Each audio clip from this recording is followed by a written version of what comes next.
Hello everyone, இன்றைக்கி நம்ம வந்து பதர்பேணி பார்ப்போம்.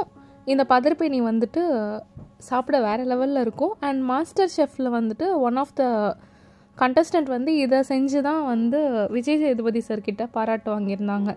நம்ம அது இன்றைக்கி எப்படி செய்கிறதுன்னு பார்ப்போம். ஃபர்ஸ்ட் வந்து 125 கிராம்ஸ் மைதா மாவு எடுத்திருக்கேன். அதில் வந்துட்டு நான் வந்துட்டு ஒரு 1.5 to 2 ஸ்பூன் கீ எடுத்துக்கிறேன். கீ ரொம்ப இம்பார்ட்டன்ட். பட்டர் போட்டுக்கிட்டாலும் நல்லாயிருக்கும். நான் கீ டிரெக்டாக எடுத்துக்கிட்டேன்.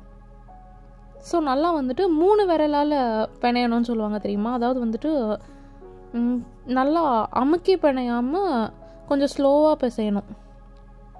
இந்த ஸ்டெப் வந்து ரொம்ப இம்பார்ட்டண்ட், இல்லைன்னா ஹார்ட் ஆகிடும் மாவு.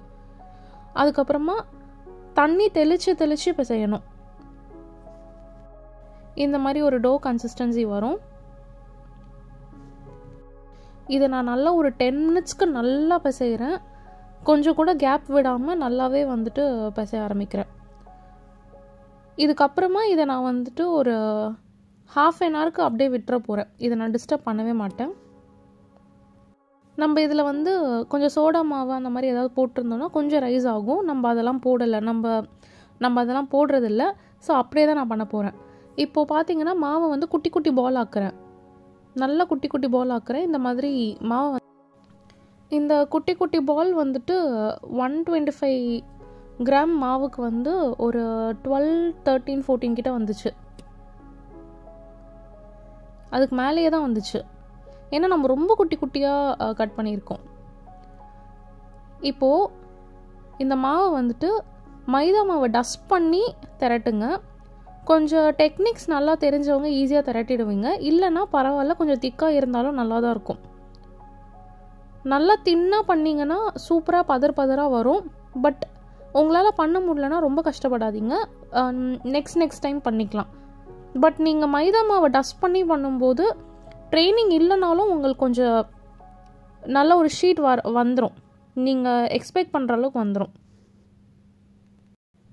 இப்போ பார்த்தீங்கன்னா நான் வந்துட்டு இந்த மாதிரி 8 ஷீட் பண்ண போகிறேன். நல்லா 8 ஷீட் பண்ணி வைக்க போகிறேன். பாருங்கள், நான் ஆல்ரெடி வந்துட்டு ஒன்று பண்ணி வச்சுருக்கேன். இதில் நான் வந்து மைதா மாவை டஸ்ட் பண்ணிவிட்டு இப்போ வந்து தட்டையுமே நம்ம வந்து டஸ்ட் பண்ணி கீ போட்டிருந்துருக்கணும். நம்ம ஃபஸ்ட்டு பண்ணலை அதை. ஸோ இப்போ பண்ணுறோம். கீ போட்டுட்டு கீயை வந்துட்டு நல்லா ஸ்ப்ரெட் பண்ணி விடுறோம். இப்போ நெக்ஸ்ட்டு வந்துட்டு ஒரு திரட்டின மாவை போட்டுட்டு மேலே கொஞ்சம் கீ போடுறோம். இந்த ஸ்டெப்பு தான் பதராக வரதுக்கான இம்பார்ட்டண்ட்டான ஸ்டெப்பு. இப்போ பார்த்துக்கோங்க. இதுக்கு மேலே நான் நெக்ஸ்ட்டு வந்துட்டு இன்னொரு மாவு வைக்க போகிறேன், அந்த திரட்டின மாவு.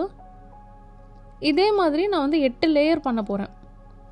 கீ போடணும், மாவு போடணும், மாவு டஸ்ட் பண்ணணும், நெக்ஸ்ட்டு வந்து திரட்டின மாவு வைக்கணும், அகெயின் கீ போடணும், டஸ்ட் பண்ணணும், திரட்டின மாவு வைக்கணும்.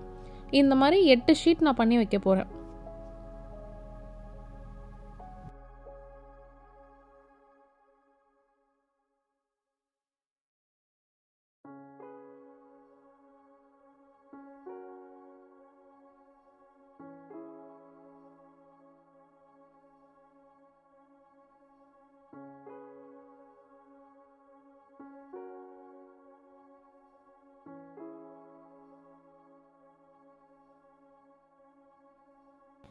இப்போ பார்த்துக்கோங்க, இந்த 8 லேயரை வந்து நான் வந்து ஹாஃபாக கட் பண்ணுறேன்.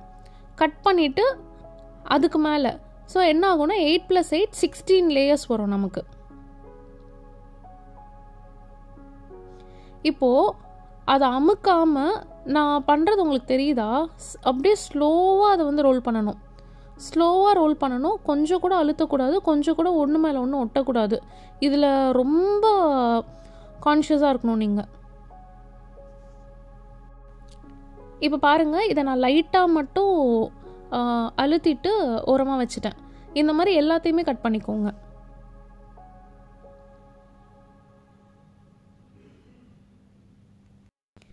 இப்போ பாருங்கள், இந்த மாவை எடுத்துட்டு 3 விரலால் அமுக்கணும். இது செய்யும்போது கொஞ்சம் மாவு தெறிக்கிறது, அந்த இடமே அப்படியே மாவாயிடும், கையெல்லாம் மாவாயிடும். So it's normal. இதெல்லாம் பண்ணும்போது இப்படி தான் இருக்கும்.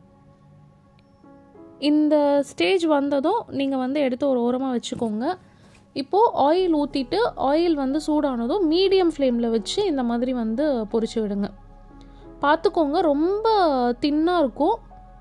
ஷேப் நிறைய பேருக்கு வராது, நமக்குமே இந்த டைம் பெருசாக வரல.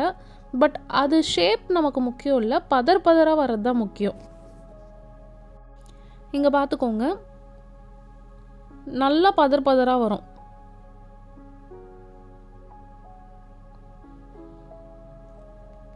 மீன்வைல் நான் சுகரை வந்து பொடிச்சு வச்சுக்கிட்டேன்.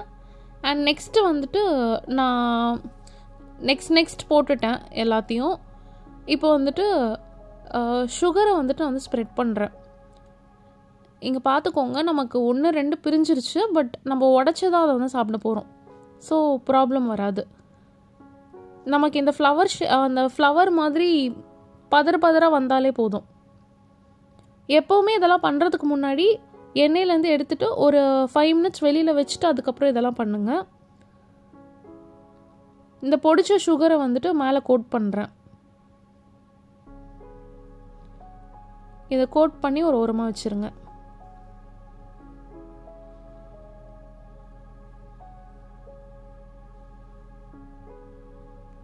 இப்போ இதை எப்படி சாப்பிட்றோன்னு சொல்கிறேன். ஃபர்ஸ்ட் வந்துட்டு மில்க் ஊற்றிக்கோங்க. நல்லா வந்துட்டு டபுள் திக் மில்க், அதாவது வந்துட்டு 1 glass மில்க் ஊற்றினீங்கன்னா அது வந்து 1/2 glass ஆகணும். அந்த மாதிரி மில்க் எடுத்துகிட்டு அதில் வந்துட்டு சுகர் வேணும்னா போட்டுக்கலாம், ஃபஸ்ட்டே சுகரை போட்டுறாதீங்க. இப்போ வந்துட்டு ஒரு ஸ்பூன் பாதாம் மில்க் பவுடர் மட்டும் போட்டுக்கோங்க. நல்லா மிக்ஸ் பண்ணிக்கோங்க. இந்த மாதிரி மிக்ஸ் ஆகும், நல்ல ஒரு எல்லோ கலர் வரும். இப்போ வந்துட்டு நம்ம பதர்பேணி செஞ்சு வச்சுருக்கோம்ல, அதை என்ன பண்ணுங்கள், கொஞ்சம் கொஞ்சமாக உடச்சி பொடிச்சு போடுங்க. ஒரு பதர்பேணியே வந்து ஒரு ஸ்நாக் டைமுக்கு ஒரு 4 பேர் சாப்பிடலாம். சின்னதாக இருக்க மாதிரி தெரியும், ஆனால் வந்துட்டு கண்டிப்பாக தாராளமாக 4 பேர் சாப்பிடலாம்.